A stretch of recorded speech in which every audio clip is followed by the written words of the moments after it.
दोस्तों, क्या सच में भारत में चुनावी प्रक्रिया पर बाहरी प्रभाव है?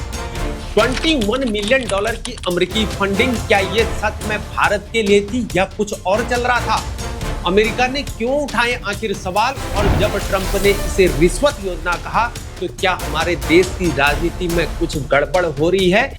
और आखिर कांग्रेस और भाजपा के बीच इस मामले को लेकर जंग क्यों मची है? क्या इंडियन एक्सप्रेस की रिपोर्ट ने सच्चाई को उजागर किया या फिर ये सब महज एक दिमागी खेल है? इन सवालों का जवाब जानने के लिए इस वीडियो को पूरा देखें, क्योंकि इस विवाद के पीछे छिपे तथ्यों को समझना बेहद जरूरी है। जय हिंद दोस्तों, मैं हूं हीरा परिहार और आप देख रहे हैं देशभक्त डायलॉग। चैनल को सब्सक्राइब करें और वीडियो को शेयर करें और साथ ही वीडियो में लाइक और कमेंट करना ना भूलें। दोस्तों, भारत में USAID अर्थात United States agency for international development और DOGE department of government efficiency अमेरिकी सरकार की नीति विभाग का मुद्दा पूरे भारतवर्ष में आज के दिन में गरमाया है। संसद में बहस छिड़ी है जब ट्रंप ने इस पर अपनी बात रखी कि भारत को इतना पैसा गया वोटिंग मिसलीड करने के लिए, तो तमाम बीजेपी नेताओं ने कांग्रेस पर आरोप मढ़ दिए और संसद में यहां पर बहस शुरू हो गई। पूरा भारतीय मीडिया ने सारे आरोप कांग्रेस पर मढ़ दिए, लेकिन जैसे ही इंडियन एक्सप्रेस की खबर आती है उसमें यह कहा गया है कि यह पैसा भारत को नहीं बल्कि बांग्लादेश को दिया गया था या बांग्लादेश को गया था। फिर इंडियन एक्सप्रेस की रिपोर्ट को यहां पर गलत बताने के लिए दूसरे अखबारों ने उसकी आलोचना शुरू कर दी। मतलब देश में आखिर चल क्या रहा है यार? कोई कह रहा है कि इतने सालों से आरएसएस कैसे चल रहा है, कैसे आखिर फल फूल रहा है, इतना पैसा कहां से आ रहा है संगठन चलाने के लिए। कोई ये भी कह रहा है कि कांग्रेस को पैसा आया, मतलब हद है यार, चल क्या रहा है आखिर हमारे देश में। कोई कह रहा है कि ये दुनिया का सबसे बड़ा घोटाला है। अगर पैसा आया तो कैसे आया भारत में? वर्तमान सरकार आखिर क्या कर रही थी? जो एजेंसियां हैं वो क्या कर रही थी? भाई जांच करो ना यार और सवालों के जवाब दो। क्यों एक दूसरे पर आरोप लगाए जा रहे हो और यहाँ पर जनता को गुमराह कर रहे हैं? डोंट मिसलीड अस यार। जहां शुक्रवार को 21 फरवरी को इंडियन एक्सप्रेस ने एक फैक्ट चेक रिपोर्ट प्रकाशित करी जिसमें यह दावा किया कि यूसैड द्वारा भारत के लिए प्रस्तावित यहां पर 21 मिलियन डॉलर का वित्त पोषण असल में बांग्लादेश को गया था, न कि भारत को। इस रिपोर्ट का प्रकाशन कांग्रेस द्वारा भारत की चुनावी प्रक्रिया में कथित बाहरी प्रभाव और मिसलीडिंग के आरोपों के बीच हुआ था। यह विवाद तब बढ़ गया जब department of government efficiency dose अमेरिकी सरकार की नीति विभाग ने हाल ही में उन फंडिंग पहलों की सूची साझा करी जिन्हें रोक दिया गया था या रद्द कर दिया गया था। और डोज द्वारा जारी सूची के मुताबिक 486 यानी कि 486 मिलियन डॉलर का वित्त पोषण चुनाव और राजनीतिक प्रक्रिया को मजबूत करने के लिए कंसोर्टियम को दिया गया था, जिसमें भारत में मतदाता मतदान के लिए 21 मिलियन डॉलर यहां पर शामिल थे, जो लगभग यहां पर भारतीय रुपया के अनुसार 182 करोड़ रुपए बनते हैं। इसके बाद अमेरिकी राष्ट्रपति डोनाल्ड ट्रंप ने इस मामले पर प्रतिक्रिया व्यक्त कर दी और भारतीय चुनाव में बाहरी हस्तक्षेप के आरोप लगा दिए। उन्होंने बांग्लादेश के राजनीतिक मामलों के लिए 29 मिलियन डॉलर माफ करना और नेपाल की जैव विविधता परियोजना के लिए 19 मिलियन डॉलर की फंडिंग पर भी सवाल उठा दिए। ट्रंप ने इसे रिश्वत योजना करार देते हुए कहा कि भारत में मतदान के लिए 21 मिलियन डॉलर भेजना क्या कोई सामान्य बात है? असल में जहां बुधवार को मियामी में एक भाषण में अमेरिकी राष्ट्रपति डोनाल्ड ट्रंप ने यह कहा कि हमें भारत में मतदान के लिए 21 बिलियन डॉलर खर्च करने की आवश्यकता क्यों है?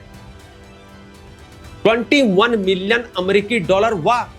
यह डोनाल्ड ट्रंप ने कहा। मुझे लगता है कि वे किसी और को चुनाव जिताने की कोशिश कर रहे थे, यह ट्रंप ने कहा।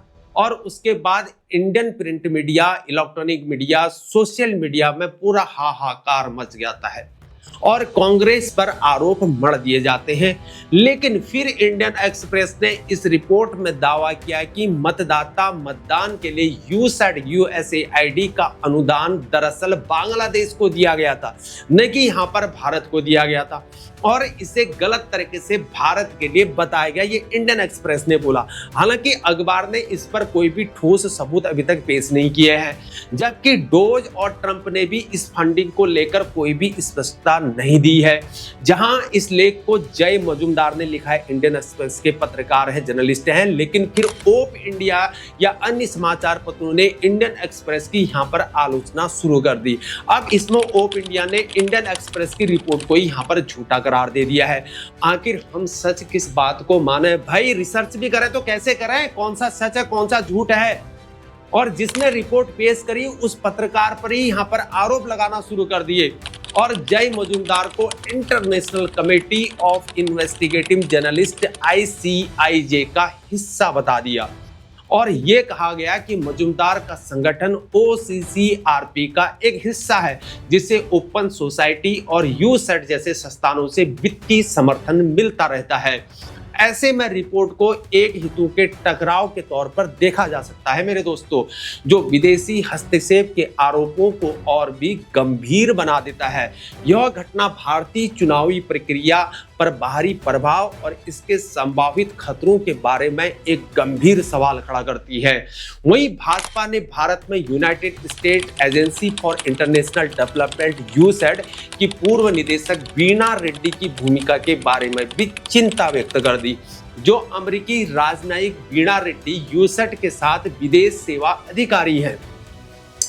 According the print media, Reddy वर्तमान में प्रेजेंट टाइम में यूसैट कंबोडिया के मिशन निदेशक के रूप में यहां पर तैनात हैं और पहले भारत, पाकिस्तान, हैती और अफगानिस्तान में वो अनेक पदों पर यहां पर रही हैं। और वहीं 2021 से लेकर 2024 तक यूसैट भारत और भूटान के लिए यहां पर मिशन निदेशक रह चुकी थी। और वहीं जिसने यूसैट में काम करने से पहले रेड्डी ने न्यूयॉर्क और लॉस एंजल्स में कॉर्पोरेट अटॉर्नी के रूप पर भी यहां पर काम किया है। वह न्यूयॉर्क और कैलिफोर्निया बार की सदस्य भी रह चुकी हैं।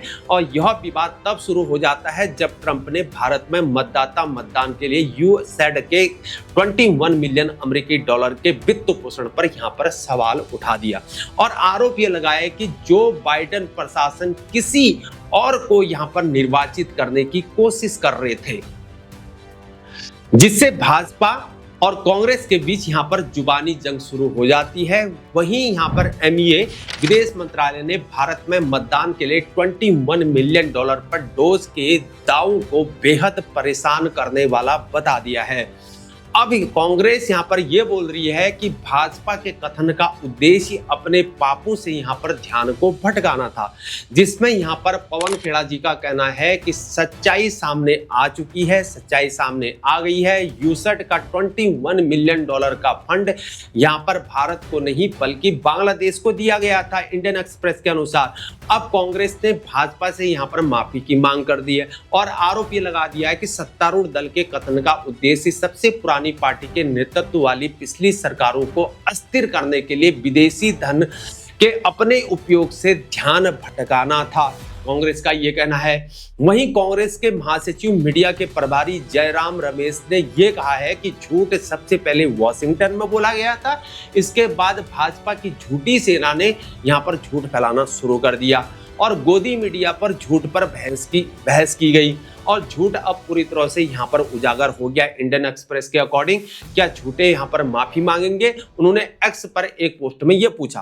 कांग्रेस के मीडिया और प्रचार विभाग के प्रमुख पवन खेड़ा जी ने यह आरोप लगाया है कि भाजपा मोदी सरकार के मंत्रियों और उसके आर्थिक सलाहकार, पार्टी के IT विभाग के प्रमुख, RSS, भाजपा पारिस्थितिक तंत्र और प्रचार तंत्र और भाजपा के अनुकूल मीडिया के एक वर्ग द्वारा किए गए पूरे यूसैट के फंड नैरेटिव अतीत की कांग्रेस सरकारों को यहां पर अस्थिर करने के लिए विदेशी धन का उपयोग करने के अपने पापों से ध्यान हटाने के लिए किया गया था।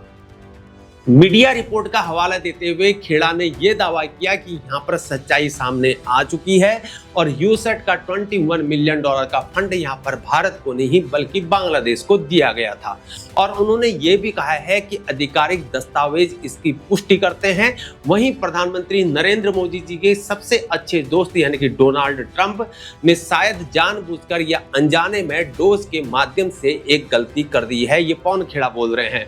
लेकिन तथ्य यह है कि आरएसएस और भाजपा के प्रचार तंत्र ने तथ्यों की जांच के बिना बेशर्मी से इसे पकड़ लिया और यह बताता है कि वह भारत के लोकतंत्र को नुकसान पहुंचाने में अपने आयोगों के कार्यों को छिपाना चाहते हैं।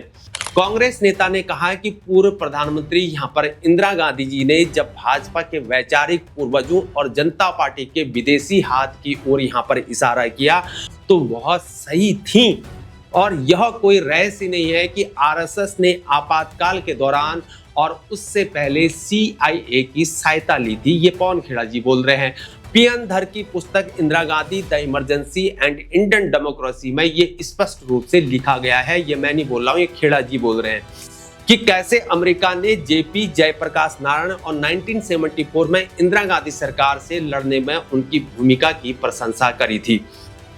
यहाँ पर निक्सन प्रशासन ने उन्हें 1971 में अमेरिका की अवज्ञा करने और बाद में भारत का पहला परमाणु परीक्षण करने के लिए यहाँ पर दंडित करना चाहता था, ऐसा उन्होंने बोला है। और खेड़ा जी ने यह भी बोला, आगे आरोप लगाया कि आरएसएस ने विदेशी सहायता विशेष रूप से यहाँ पर United State agency for international development यानी कि USAID यानी कि यूसेट और फोर्ड फाउंडेशन की मदद से कांग्रेस के नेतृत्व वाली संयुक्त प्रगतिशील गठबंधन यूपीए सरकार को उखाड़ फेंकने के लिए Anna Hazare Arvind Kejriwal India against corruption आंदोलन की साजिश रची थी, ये पवन खेड़ा जी बोल रहे हैं। ये कह रहे हैं कि क्या यह सच नहीं है कि ठीक एक महीने पहले 21 जनवरी को पूर्व केंद्रीय मंत्री स्मृति ईरानी ने दावोस में US India strategic partnership form के तहत यूसेट यानी कि USAID द्वारा आयोजित पैनल के चर्चा में भाग लिया था।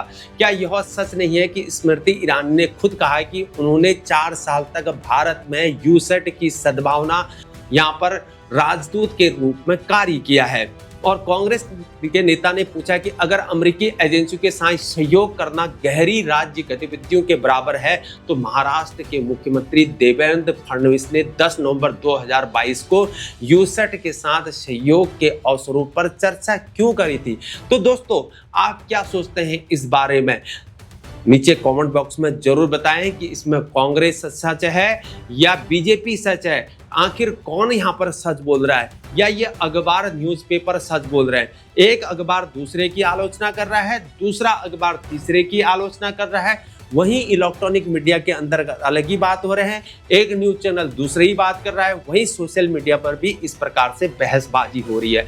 तो इस प्रकार से यहाँ पर आखिर हो क्या रहा है, इसको समझना आज के दिन में बड़ा मुश्किल हो गया है। कौन करप्ट है, कौन सही है, तो इन बातों को समझना बहुत जरूरी है। आपके समझ में क्या आ रहा है, नीचे कमेंट बॉक्स में जरूर बताएं। आज के लिए इतना ही, फिर मिलेंगे। जय हिंद, जय भारत, वंदे मातरम, भारत माता की जय।